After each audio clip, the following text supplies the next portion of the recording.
These are my sponsors, Muay Nation and Onyx MMA in Singapore.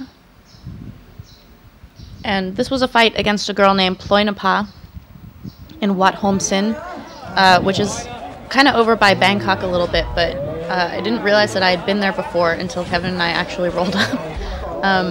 But we went without a corner, and one of the promoters at a gym that's right near the temple and actually shares a name with the temple had a couple of fighters on the card, so we just arranged for his fighters to help me out. So that's who's in my corner, is the Hom Sin gym.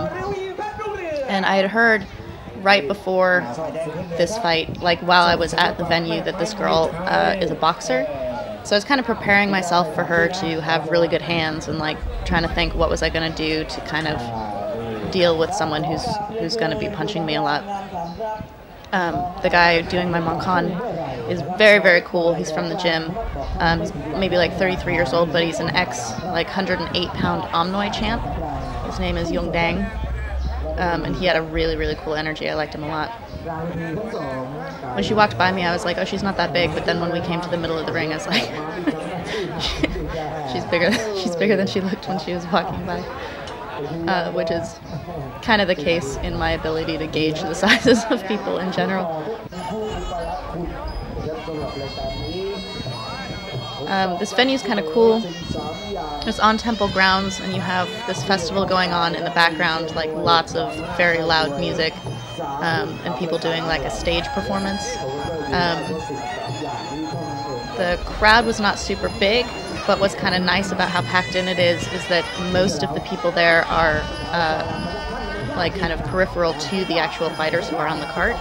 So it's basically fighters and their teams, and then like a few hardcore gamblers that aren't generally associated strongly with each gym. But it's a nice little intimate space. I recognized a bunch of the people. I guess this is close enough to Pattaya. It's like a 2-hour drive, maybe an hour-and-a-half drive. That they actually shared the same like doorman, like the guy's taking tickets, and then the guy who does the equipment managing, the guy who brought out the flowers earlier. He works in Pattaya all the time, so it's kind of cool to like run into the same people that you see at fights in very different places. So I noted that she didn't really have a Ram Muay, which some people simply don't learn one for a really long time, and then some people just don't do it because they're kind of lazy, I guess. They'll always do the Wai Crew part, but sometimes they won't do the Ram Muay. I don't know what her case was, if she hadn't really learned one, or if she just doesn't really do one unless it's a big fight. I feel like I've seen this referee before, maybe in Pattaya. But these guys cornering for me had never seen me before, so when I did my Ram Muay, every time I do this part, people get really excited about it. So this was the first time they got to see that, and they all really liked it. Monkan came down a little bit.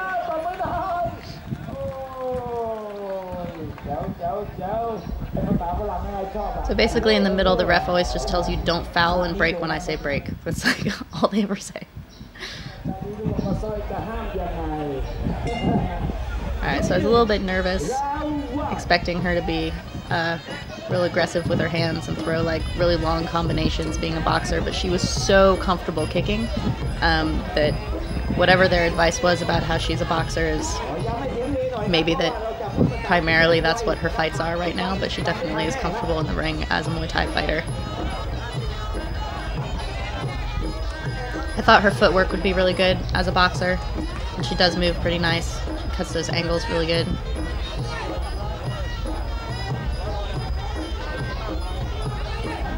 That was a good turn there. So I think that I was mostly just trying to like do the things that I had decided, having heard she was a boxer, what I was going to do, which was go after her legs a little bit, which I'm doing here. And I had hurt my trainer in pad work. I had nailed him on the back leg, and he told me that he hasn't been hurt in years by people kicking him on the leg, and that I'd hurt him, which I didn't feel bad about because he kicks me in the legs all the time. But I decided that in order to kind of like make up for that training, I had to hurt my opponent's leg. So I was trying to do the same thing, going after her back leg, which I do by setting up with a feinted right cross.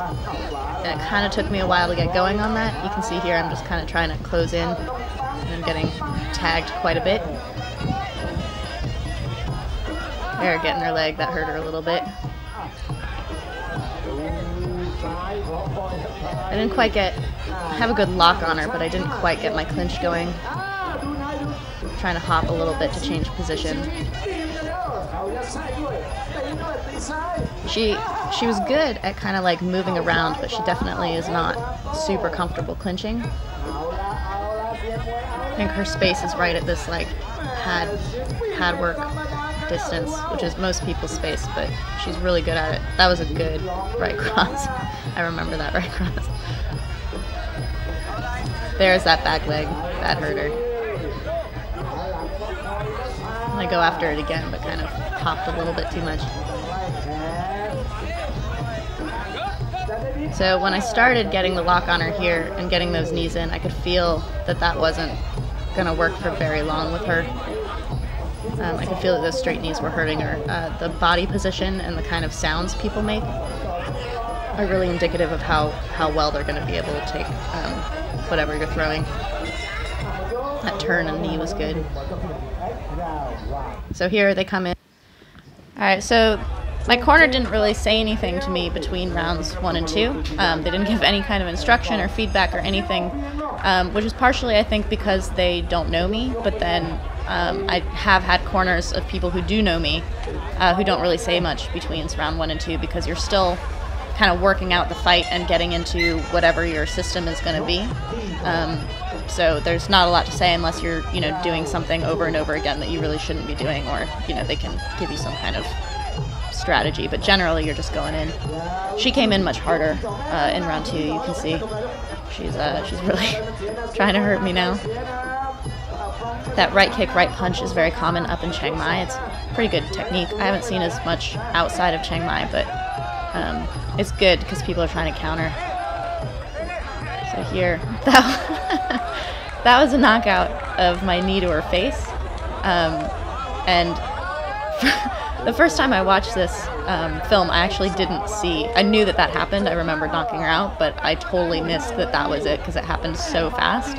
I think that what happened is that because I was turning her in the clinch and then kneed coming off of that turn, all of my weight came with it. Like my hip really came, and so I ended up nailing her really hard in the head. And I'm sure she was not ready for that given the turn, and she just went down. So it was a very fast KO. Telling that kid to get my monk on. They get left on the corner of rings sometimes. But it was one of the fastest, cleanest, like just turn and do it knockouts I've had. So much so that I missed it when I watched the video the first time. So here's just walking back through the crowd. This guy on the left in the blue shirt at that table is the Poor Monk Pet trainer. I fight his girls a lot. So once again, seeing people I know all around at different fights. There's a pan of the crowd there coming back to the mat. And they had like 3 fighters on the card that night, so just getting the next kid ready, basically. Getting ready to go in, wrapping his hands. I think they used my wraps after the fight. Yeah, that was a fun fight. That was good, even though it was quick.